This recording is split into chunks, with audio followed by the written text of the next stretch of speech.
An old man, his back stooped from years of labor, quietly pushed a mop across the gleaming marble floors of the courthouse.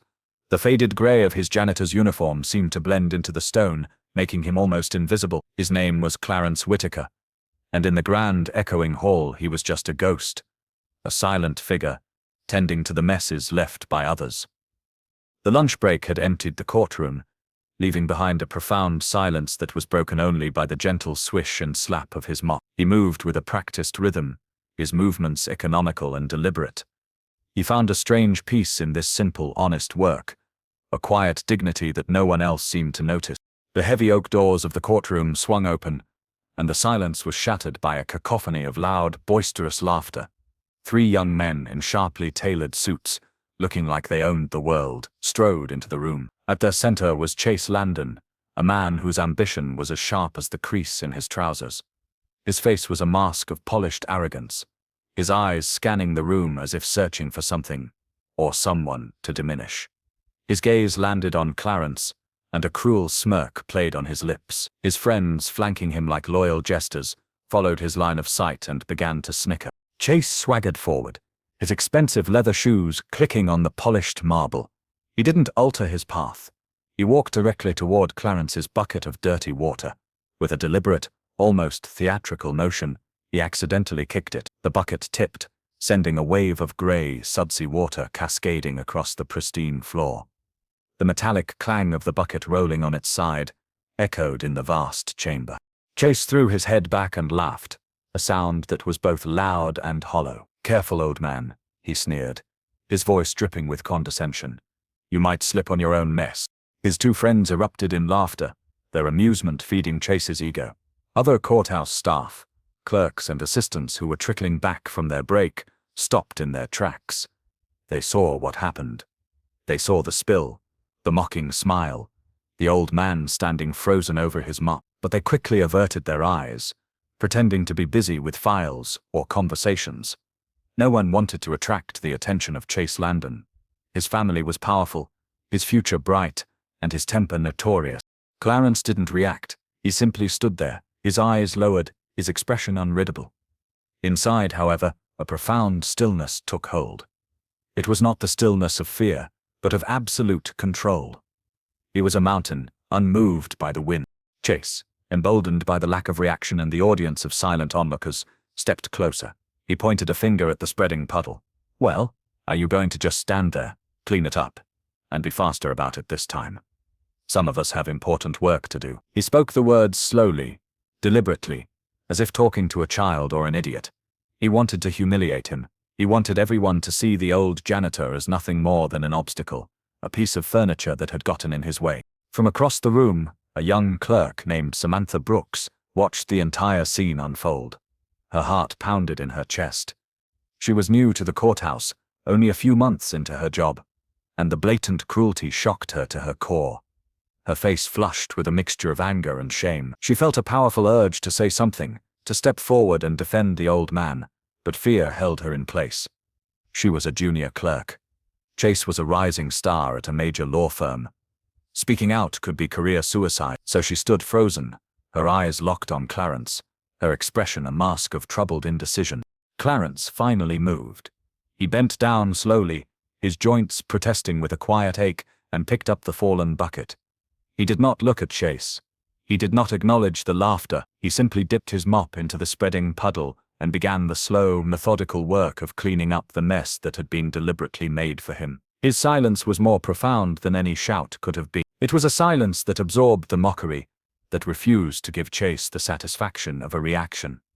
Little did Chase know, the man he had just mocked, the man he saw as less than human, was the very person who could, with a single pronouncement from the judge's bench, decide his entire fate. The quiet janitor mopping up dirty water held the power to shatter his world, and Chase, in his blinding arrogance, had just handed him the hammer. As Clarence worked, his movements steady and unhurried, Chase continued his verbal assault. He seemed to enjoy the sound of his own voice echoing in the grand room, a performance for his sycophantic friends and the cowed staff. "Look at him," Chase sneered, gesturing with a dismissive flick of his wrist. "Useless. Can't even keep a bucket upright. How hard can it be to mop a floor? He chuckled. A low, nasty sound. "They should put you out to pasture, old man. You're just taking up space." Each word was a small, sharp stone thrown at Clarence, but the old man showed no sign of being hit. He continued to mop, his gaze fixed on the floor, his face a calm, impenetrable mask. The water receded with each pass of the mop, the marble slowly returning to its polished gleam. To an observer, he looked defeated, a man resigned to his station in life, accustomed to abuse. But inside Clarence's mind, there was a storm of thoughts, not of anger, but of cold, clear calculation. He was observing, he was documenting. He saw the fear in the eyes of the other clerks. He saw the cruel pleasure in Chase's face. He saw the moral cowardice that allowed this kind of behavior to flourish in a building supposedly dedicated to justice. Samantha Brooks felt a wave of nausea. The injustice was so raw, so naked, it was physically sickening. She couldn't just stand there and do nothing. Her conscience wouldn't allow it. Taking a deep, shaky breath, she took a small step forward. She didn't have the courage to confront Chase directly, but she had to do something. As Clarence finished cleaning the spill and began to push his cart toward the exit, Samantha moved to intercept him near the heavy oak doors. She kept her voice low, a conspiratorial whisper. "Sir," she began, her own voice trembling slightly. "I am so sorry for what he did, for what he said." Her eyes were wide and earnest, filled with a genuine empathy that was a stark contrast to the casual cruelty she had just witnessed. Clarence stopped his cart and finally lifted his gaze, looking directly at her for the first time. His eyes were not weak or defeated. They were sharp, intelligent, and held a depth that surprised her. There was a kindness in them, but also a strength that seemed at odds with his stooped posture and faded uniform. He gave her a slow, deliberate nod. It was a simple gesture, but it felt significant, as if he were acknowledging not just her apology, but her character. He didn't say a word, but the nod was enough. It told her she had been seen. Just as Clarence was about to leave, Chase's voice boomed across the courtroom one last time. "Hey, janitor," he shouted, making sure everyone could hear. Clarence paused, but didn't turn around. "Next time," Chase called out, his voice dripping with venom, "try not to breathe on my suit." A fresh wave of sycophantic laughter followed. It was the final, petty jab, the last twist of the knife. Samantha flinched, as if she had been struck. She looked back at Clarence. She saw his hand, weathered and wrinkled, tighten its grip on the handle of the mop. The knuckles turned white for a brief second, a fleeting, almost imperceptible sign of the immense pressure building beneath his calm exterior. It was the only crack in his otherwise perfect facade of indifference. Then, just as quickly, his hand relaxed. He pushed his cart through the doors and was gone, leaving only silence in his wake.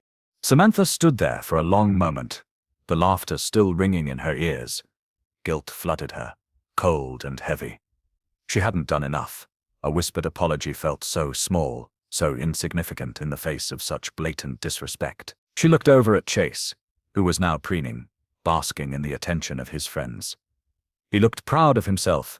He saw himself as a victor, a man who had put a lesser being in his place. The court had seen many proud men rise and fall within its walls. It had witnessed careers made and fortunes lost. But today, Samantha had a chilling premonition. She had just watched a man's pride walk itself, with swagger and a smile, directly into the path of its own ruin.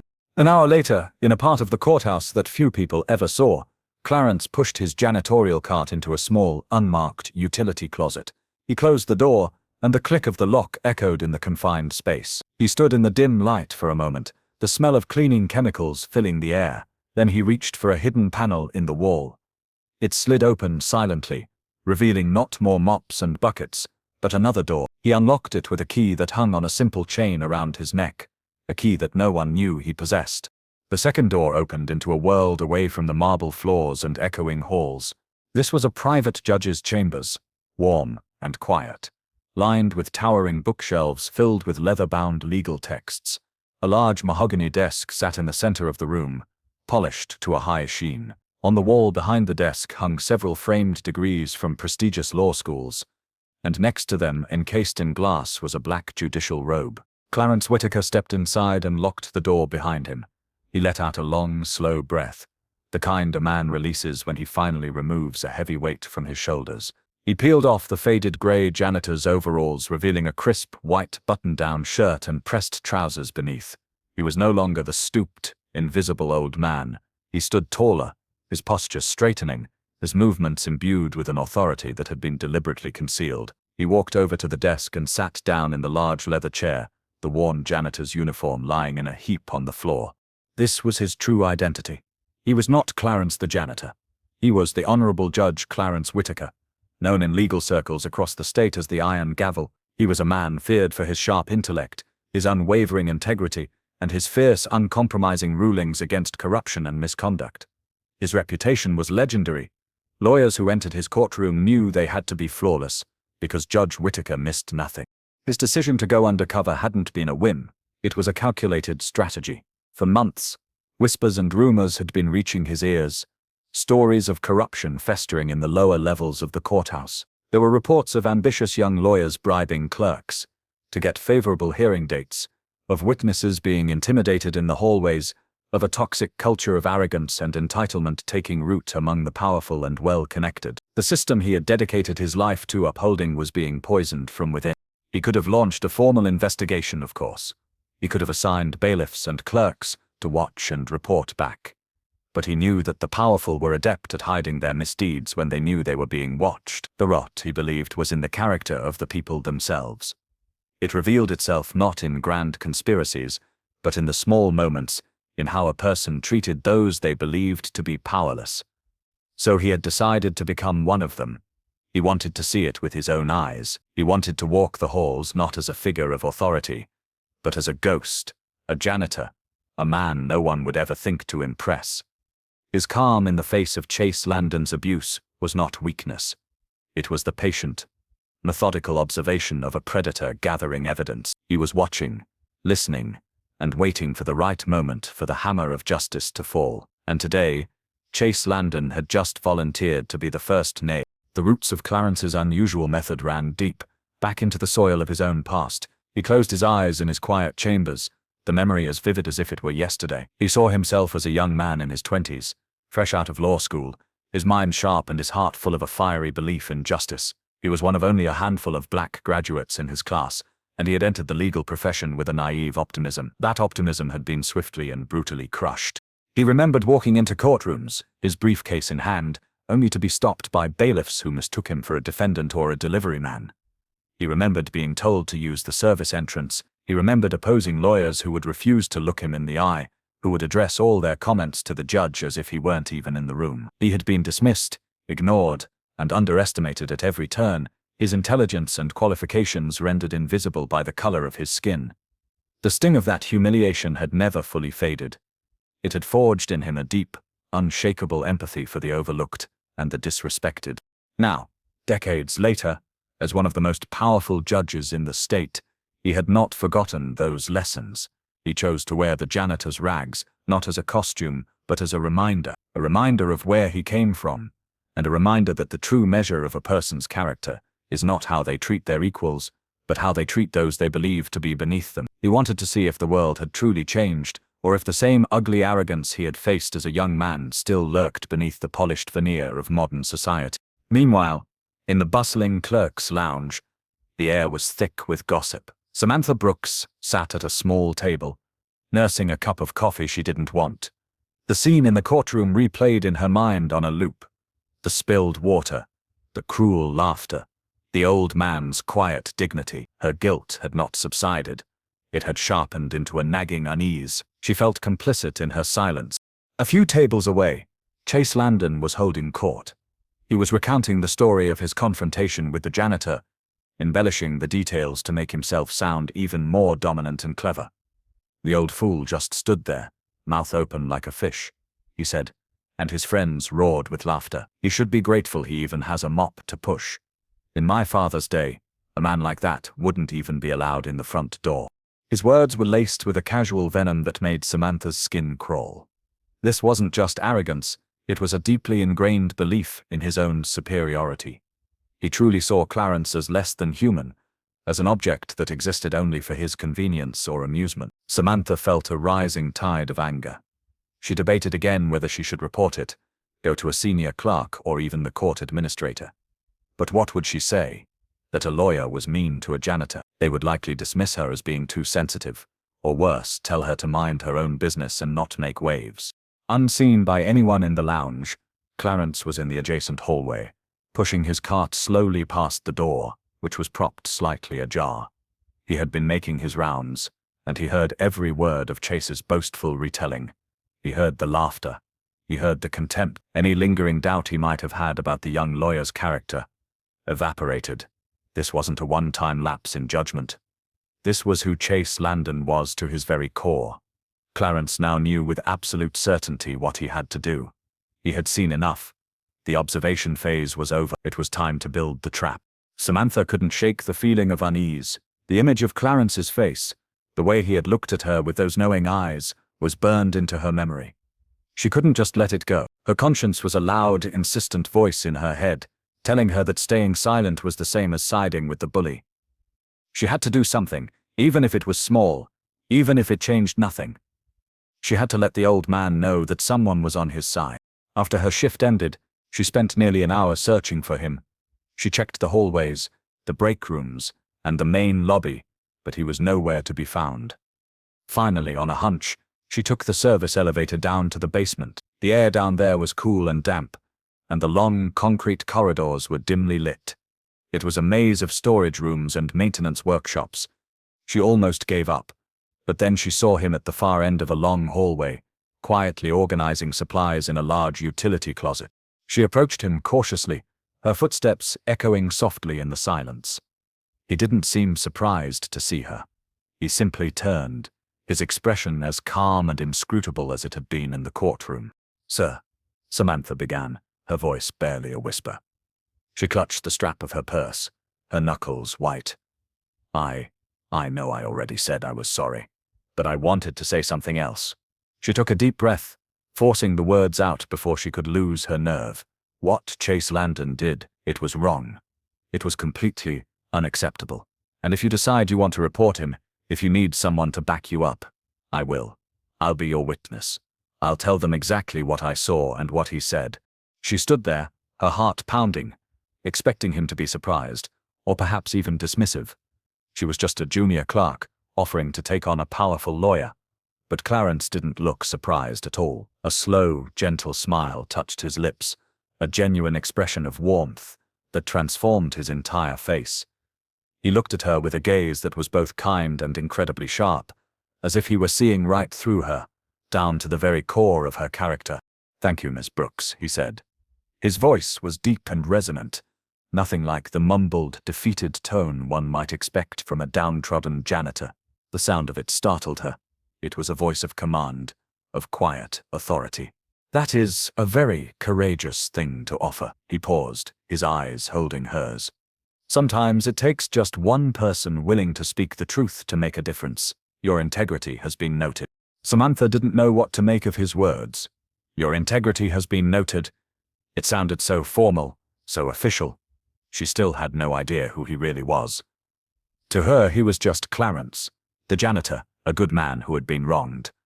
But in that moment, she felt a profound sense of connection to him. She had chosen her side, and she felt a sense of relief, of rightness, that overshadowed her fear.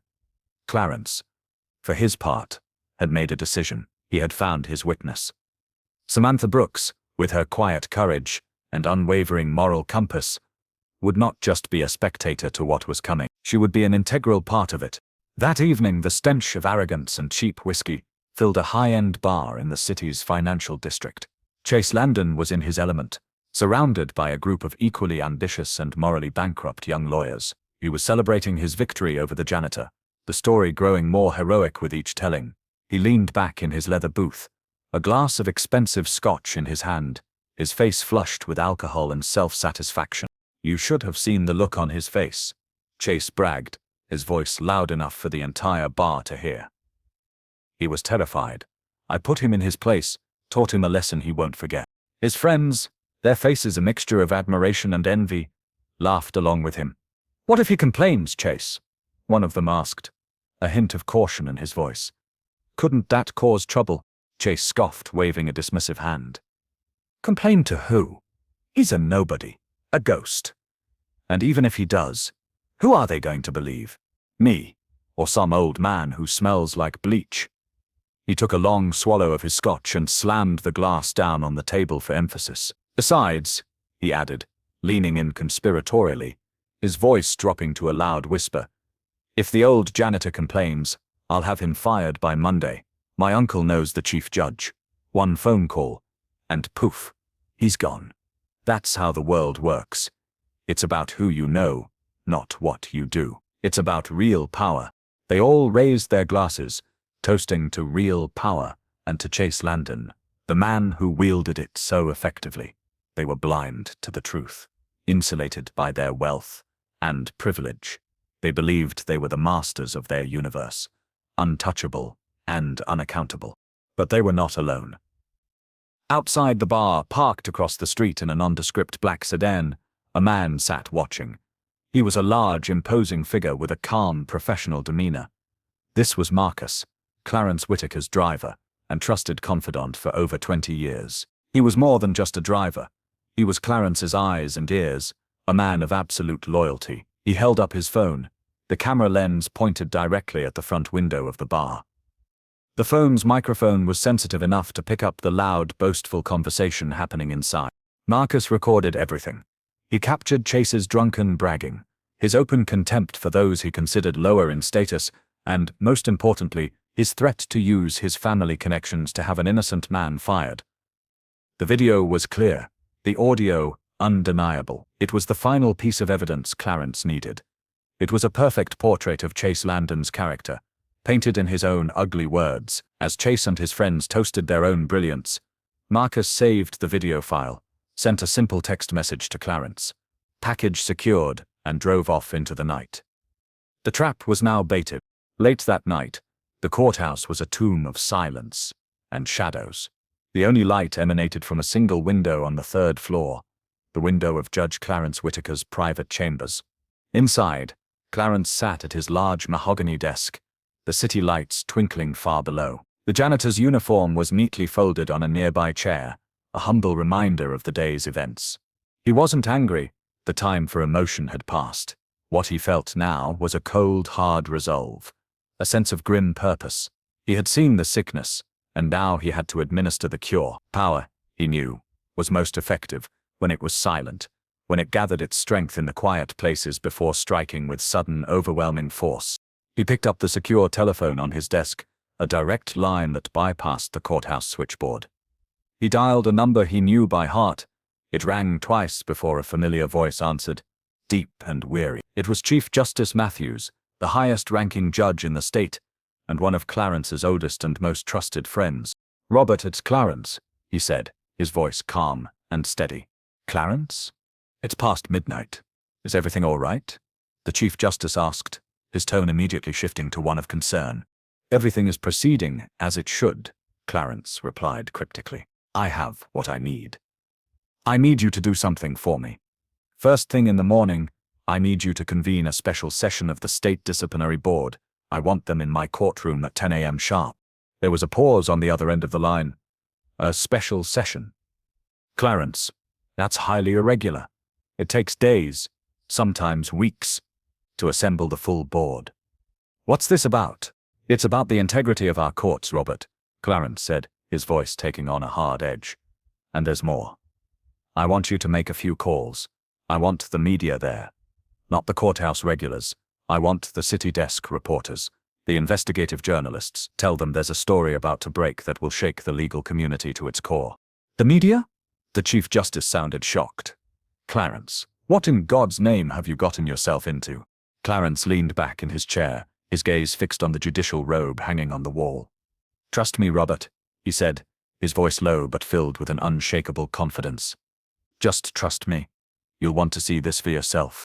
There was another long silence. Chief Justice Matthews knew Clarence Whitaker better than almost anyone. He knew his methods, he knew his ironclad principles, and he knew that when Clarence spoke with that tone of quiet certainty, it was best not to argue. A storm was coming, and his old friend was directing the lightning. All right, Clarence, the Chief Justice finally said, a note of resignation in his voice. The board will be there. The media will be notified. I hope you know what you're doing." "I do," Clarence said simply, and then he hung up the phone. The call had lasted less than 2 minutes. The trap was now set. The pieces were all in place. Across the city, Chase Landon was likely sleeping the sound, dreamless sleep of the arrogant and the ignorant, completely unaware that the world he knew was about to come to an end. The next morning, the courthouse buzzed with an unusual energy. A palpable sense of anticipation hung in the air, thick and electric. Chase Landon and his 2 friends swaggered through the main entrance, their suits immaculate, their faces smug. They were on their way to a preliminary hearing for a high-profile corporate case, confident they were about to make a name for themselves. As they crossed the grand lobby, a stern-faced bailiff intercepted them. "Mr. Landon?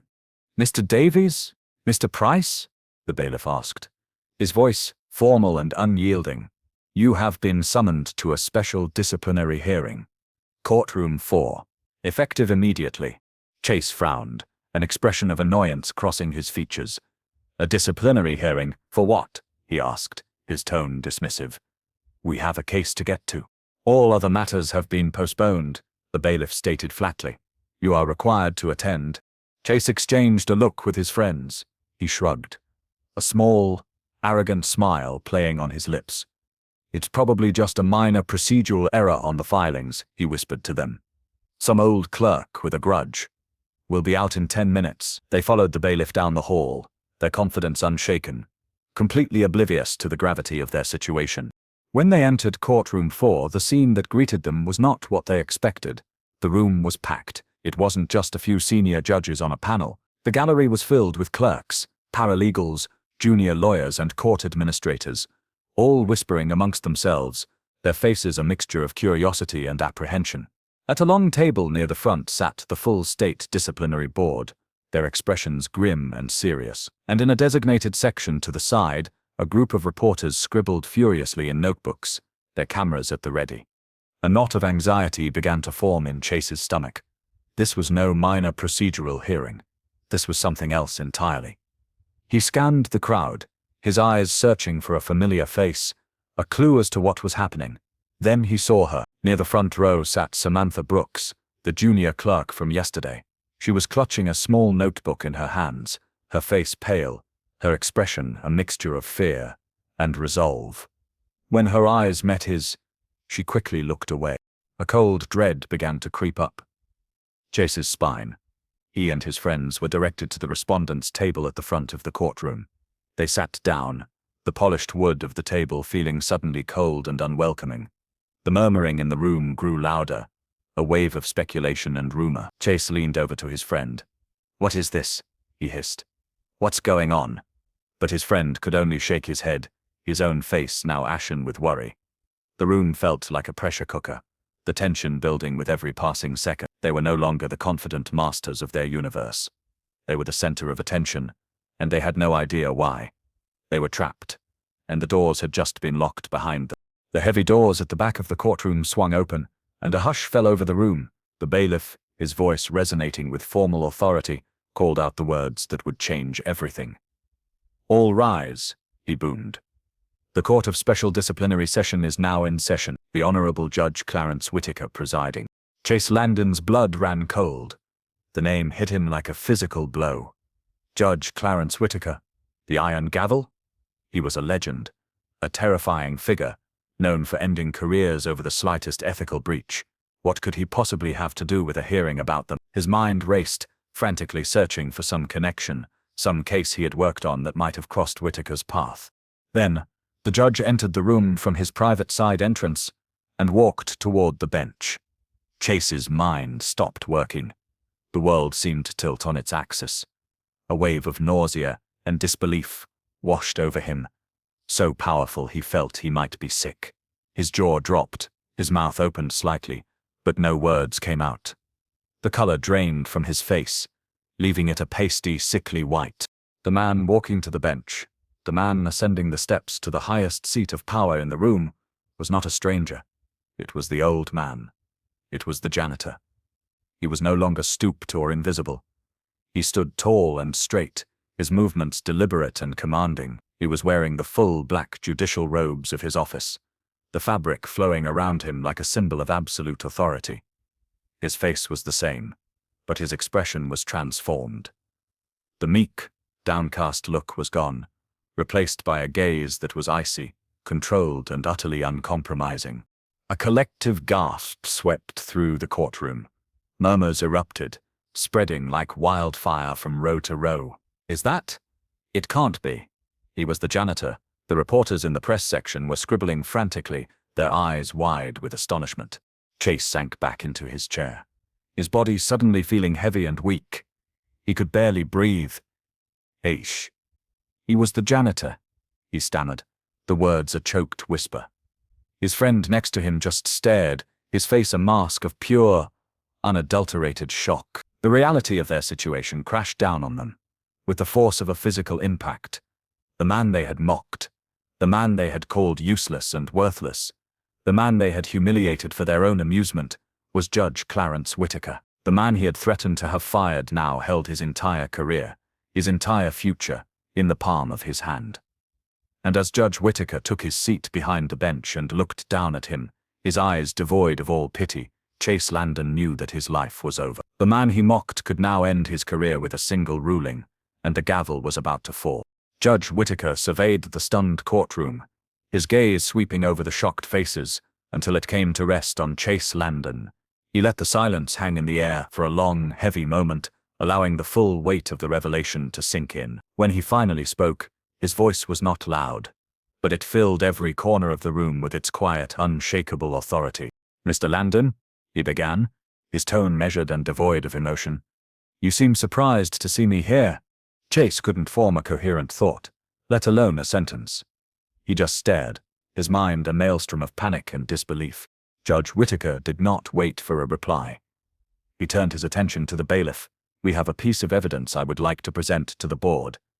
Please play the video." A large screen descended from the ceiling. A moment later, it flickered to life. The shaky, slightly grainy footage was clearly from a cell phone, but the audio was sharp and clear. It was the scene from the bar the previous night. The entire courtroom watched in stunned silence as Chase Landon's own image appeared on the screen, his face flushed and arrogant. They heard his own voice, slurred with alcohol but dripping with contempt, bragging about how he had terrified the old janitor, and then came the damning words, echoing through the silent courtroom.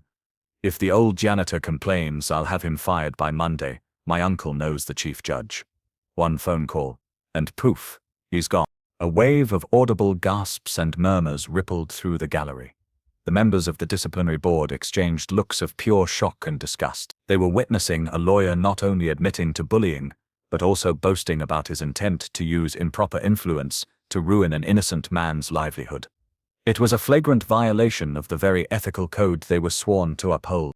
When the video ended, the screen went black, but the image of Chase's sneering face seemed to linger in the air. Judge Whitaker let the silence sit for another moment before he spoke again. "The man Mr. Landon is referring to in that video," he said, his voice, like ice, "was me."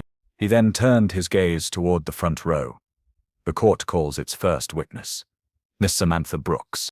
Samantha's heart hammered against her ribs. Every eye in the room turned to her as she stood up and walked, on trembling legs, to the witness stand. The bailiff had administered the oath, and she placed her hand on the Bible, her fingers cold and numb. She looked at Judge Whitaker, who gave her a subtle, almost imperceptible nod of encouragement. It was all she needed.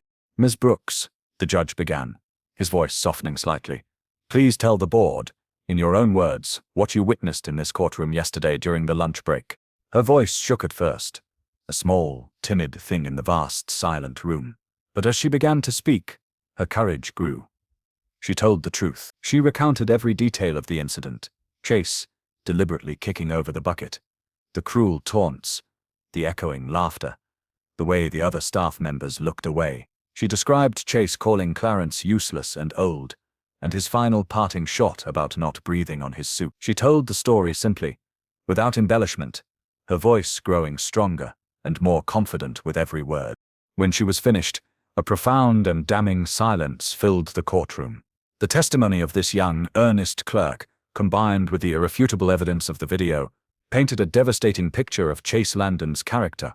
Finally, Judge Whittaker turned his gaze back to Chase.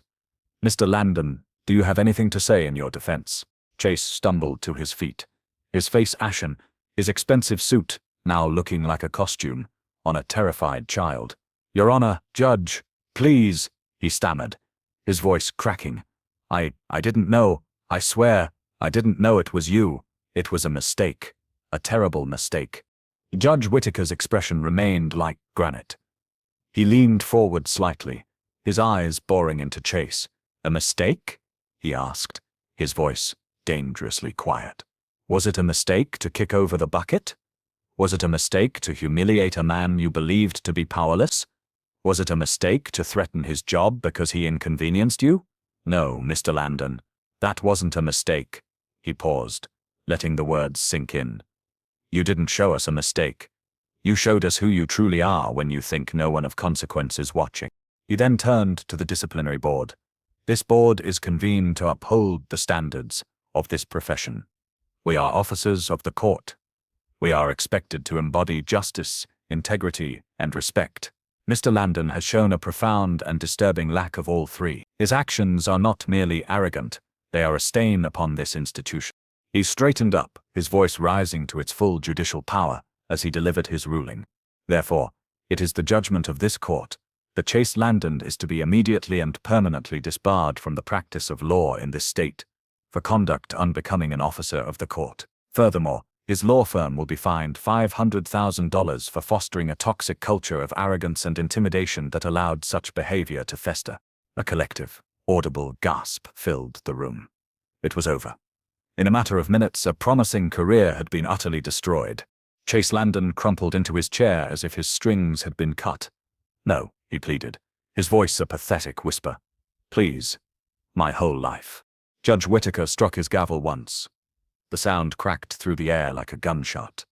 "This hearing is adjourned," he declared, his voice cold and final. Justice had been delivered. The moment the gavel fell, the courtroom erupted into chaos. Reporters, smelling the biggest legal scandal of the year, rushed from their seats, pushing past the bailiffs and flooding the aisle, desperate to get a comment from the disgraced lawyer. They swarmed around Chase's table, shouting questions, their cameras flashing like strobe lights. "Mr. Landon, is it true you threatened a judge? How does it feel to be disbarred? What will your family say?" Chase and his two friends were frozen in their seats, their faces masks of stunned, speechless horror. The color had completely drained from their faces, leaving them looking like pale, terrified statues amidst the swirling storm of media.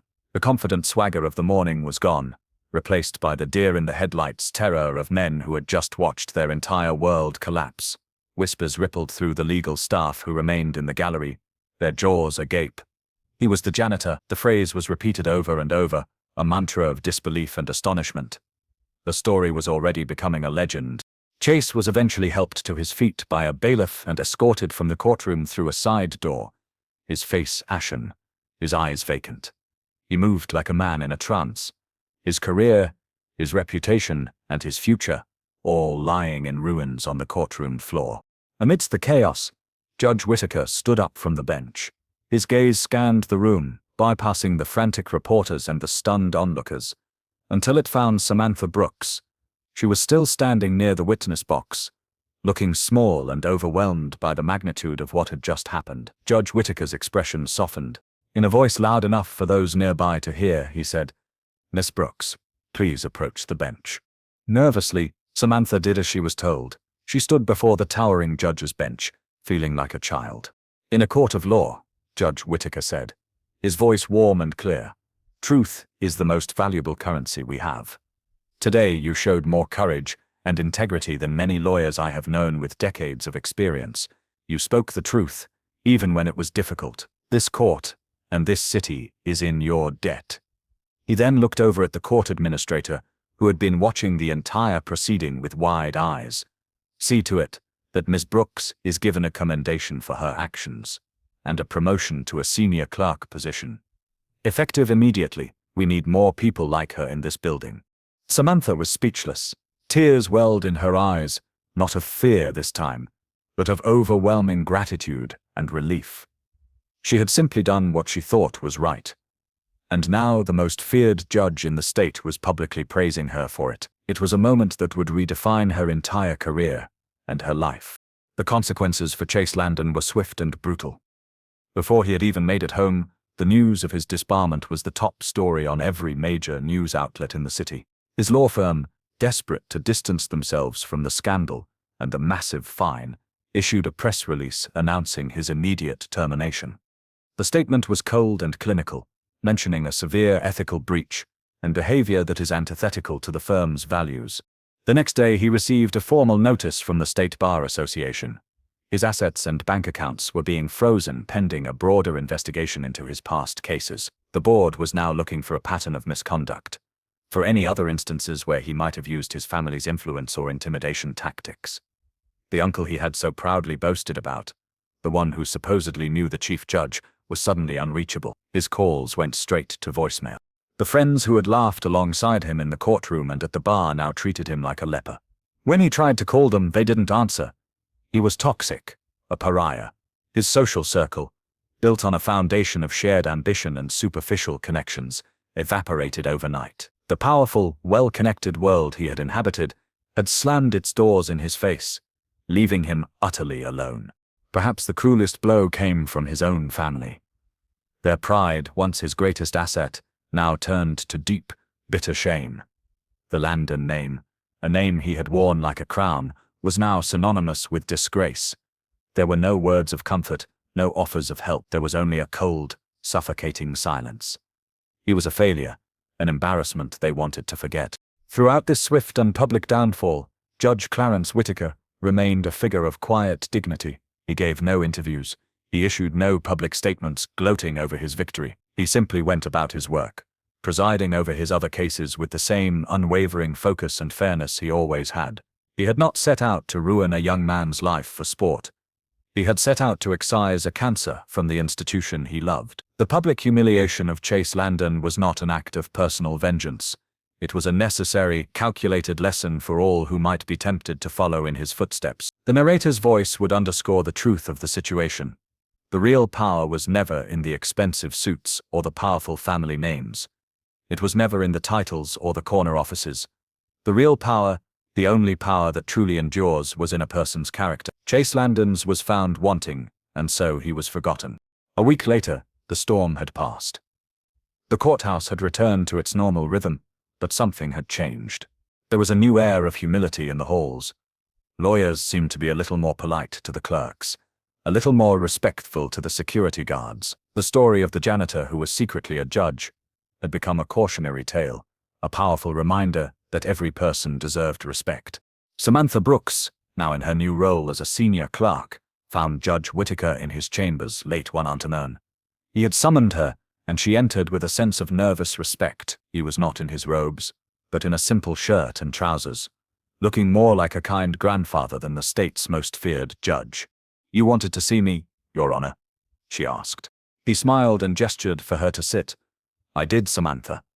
I wanted to thank you again, personally, for what you did." "I only told the truth," she said quietly. "But I have to ask you something, if that's all right." "Of course," he said. "You could have ruined him quietly," she said, her brow furrowed in thought. "You had the video. You had my testimony. You could have had him disbarred behind closed doors. Why did you do it so publicly? Why make such a spectacle of it?" Clarence leaned back in his chair, his expression thoughtful. He looked out the window at the city below for a long moment before answering. "Because justice that is hidden is only half justice," he said softly.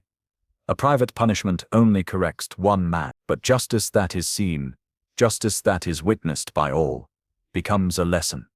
It teaches. It reminds everyone in this building, from the most powerful lawyer to the newest intern, that integrity is not optional. It is the foundation of everything we do." He turned his gaze back to her, his eyes kind but serious. What Chase Landon did was a public act of disrespect. Therefore, his correction had to be public as well. His words settled over Samantha, profound and true. She finally understood the depth of his wisdom. It wasn't about revenge, it was about restoration. Later that evening, as the courthouse emptied out, Clarence Whitaker walked back to the small hidden closet. He opened the secret door to his chambers and took out the folded gray janitor's uniform. Slowly, deliberately, he began to put it back on. Samantha, who happened to be passing by on her way out, saw him through the slightly ajar door and stopped, confused. "Judge?" she asked, her voice full of surprise. "What are you doing?" He turned, a gentle smile on his face. He was once again Clarence the janitor, the stooped old man, the ghost in the halls. He held up the worn overalls. "I'm putting on my reminder," he said.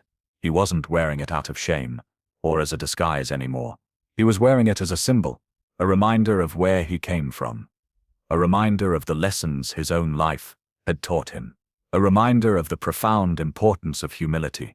As he walked out into the deserted hallway pushing his old mop and bucket, the final, resonant moral of the story became clear. Respect everyone.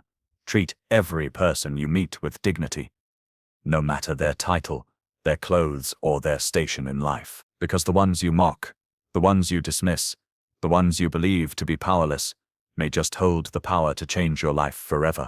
If this story about dignity and justice moved you, don't forget to subscribe for more inspiring stories like this one. What would you have done in this situation? Let us know below.